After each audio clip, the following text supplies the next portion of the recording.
Who were the Cimarrón people of the African diaspora? Imagine a world where enslaved Africans refused to stay under control, where they fought back and created their own lives in secret. That's what the Cimarrón people did. They were communities of formerly enslaved Africans who escaped Spanish colonial slavery in the Americas during the 1500s.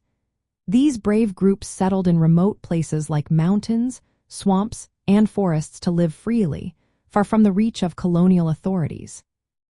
Their communities are part of what we call Maroon societies, groups of escaped enslaved people who built independent, self-governing towns outside European rule.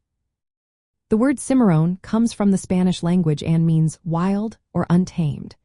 It was first used to describe runaway cattle but later applied to enslaved Africans who escaped. The term probably comes from the Taino indigenous word Cimarrón, which also means wild or gone astray. Over time, Cimarrón became a label for African and indigenous people who fled slavery and formed their own nations with their own leaders. For example, in Panama during the 1570s, Cimarrón communities had grown into a nation with two kings. They even teamed up with English privateers like Francis Drake to resist Spanish conquest. These communities were more than just survival tactics. They were acts of resistance against slavery and colonial control. The Cimarrón people used their knowledge of the land to hide and fight back.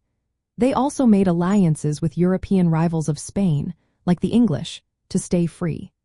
Their efforts made it harder for the Spanish to control the region and disrupted the economy that relied heavily on enslaved African workers for farming, mining, and fishing. The Cimarrón and other Maroon societies are important parts of Black American history. They show how enslaved Africans fought for their freedom and created new cultures. Many of these communities mixed with indigenous peoples, forming unique Creole cultures like the Garifuna.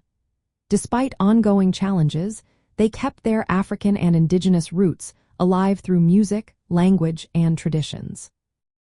Learning about the Cimarrón people helps us understand the long history of resistance and resilience among Africans and Black Americans. Their stories reminded us that even in the face of harsh oppression, people found ways to stand up, fight back, and build lives of their own.